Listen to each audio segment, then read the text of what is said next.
اعوذ باللہ من الشیطان الرجیم بسم اللہ الرحمن الرحیم رب اشرح لی صدری ویسر لی امری واحلل عقدۃ من لسانی یفقهوا قولی واجعل لی وزیرا من اہلی ربی زدنی علما ربی.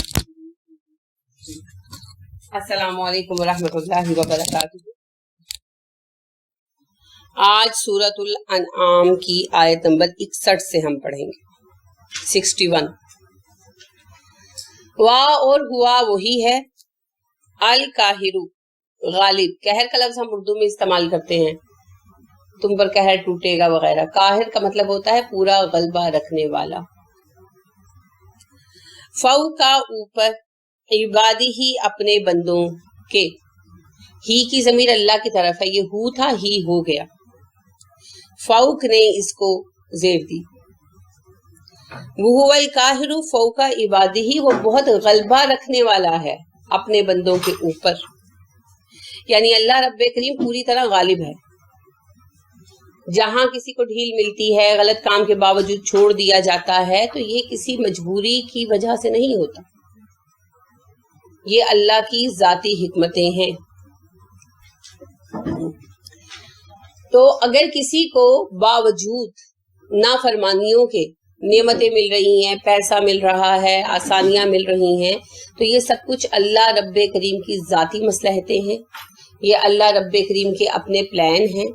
اس کا سبب کبھی بھی اللہ کی کوئی مجبوری یا کمزوری یا ذرائع کی کمی وغیرہ نہیں ہوتا. یا بعض اوقات ایمان والوں کو جو تنگی آ رہی ہوتی ہے، ان کے کام میں رکاوٹ آ رہی ہوتی ہے، تو وہ بھی امتحان ہوتا ہے. اللہ کا مقصد ایمان والوں کو چیک کرنا، جج کرنا ہوتا ہے. اس کا سبب بھی ہرگز یہ نہیں ہوتا کہ اللہ کے پاس ذرائع کم ہیں یا اللہ کو کوئی مسائل ہیں یا اللہ چیزوں کو ہینڈل نہیں کر سکتے. معاذ اللہ، اللہ ہر طرح سے بندوں پر قابض ہیں. اللہ جس طرح چاہیں، جس کو چاہیں پلٹ کر جس رستے پر چاہیں لگا سکتے. تو بڑے سے بڑے سرکش افراد بھی اللہ کے ایک حرف خون کی وجہ سے اپنی ٹھکانے پر، اپنی جگہ پر، اپنی اوقات پر آ جائیں، کیونکہ پوری طرح سے ہم اللہ کے بس میں ہیں. رسول اکرم صلی اللہ علیہ وسلم نے ارشاد فرمایا، تمام مخلوقات اللہ رب کریم کے سامنے اس طرح بے بس ہیں جیسے اللہ نے انہیں پیشانی کے بالوں سے تھام رکھا ہو. یعنی آپ پیشانی کے بال کسی کے پکڑ لیں تو کیا ہوتا ہے؟ وہ ہل نہیں نہ سکتا. جیسے بلی کو اگر آپ گردن سے پکڑ لیں، گردن سے ایسے پکڑ لیں نا، گردن کی اسکن سے، تو وہ موو نہیں کر سکتی، وہ اسٹیل ہو جاتی ہے. اب آپ اس کو چاہے دوائی پلا لیں، تو چاہے جو چاہے اس کے ساتھ سلوک کر لیں، جب تک گردن نہیں چھوڑتے وہ موویبل نہیں ہوتی. اسی طرح انسان کو اگر پیشانی کے بالوں سے پکڑ لیا جائے صحیح طرح، تو پھر کیا ہوتا ہے؟ وہ پھنس جاتا ہے نا، وہ ہل نہیں سکتا. منہ سامنے ہوتا ہے، چاہے تو تھپڑ مار لو، تو چاہے خدا نہ خواستہ جو چاہے کر لو. تو بے بسی کی انتہا ہے. اور آپ دیکھیں کہ اگر کوئی پیشانی کے بال کسی کے پکڑے گا، اسی صورت میں پکڑے گا نا جب وہ اپنے آپ کو چھڑا نہیں سکتا. تو ٹوٹل بے بسی کی کیفیت ہے کہ ہاتھ بھی بندھے ہیں، پیر بھی بندھے ہیں، اور کوئی پیشانی کے بال پکڑ کے چاہے جھنجھوڑ رہا ہے، چاہے تھپڑ مار رہا ہے، یو کانٹ ہیلپ اٹ. تو بے بسی کی انتہا ہے.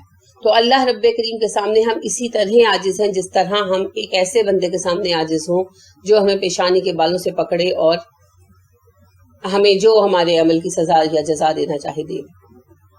تو اللہ نے جو چھوٹ دی ہوئی ہے، جو ڈھیل دی ہوئی ہے، یہ صرف اللہ کی ذاتی مصلحتیں، اس کی ذاتی فیصلے ہیں. وہ جس طرح چاہتا ہے اس طرح کرتا ہے. اور بعض صورتوں میں اپنے نیک بندوں کو اللہ آزمائشوں میں چھوڑ دیتا ہے. ابراہیم علیہ السلام اس کی مثال ہیں. پھر آپ دیکھیے کہ رسول اکرم صلی اللہ علیہ وسلم کو طائف میں اللہ نے اتنی بڑی آزمائش میں سے گزارا، تو سبب یہ نہیں تھا کہ اللہ طائف والوں کا کچھ کر نہیں سکتے تھے، وہ اللہ کی مصلحت تھی، وہ کام کا طریقہ تھا. تو اللہ رب کریم پوری طرح سے قادر ہے. اللہ اس پر بھی قادر ہے سارے مسلمانوں کو آج کے آج انسان کا بچہ بنا دے، مومن بنا دے، اور سارے کے سارے تبدیل ہو جائیں. لیکن یہ پھر اللہ رب کریم کے بنائے قانون کے خلاف ہوگا.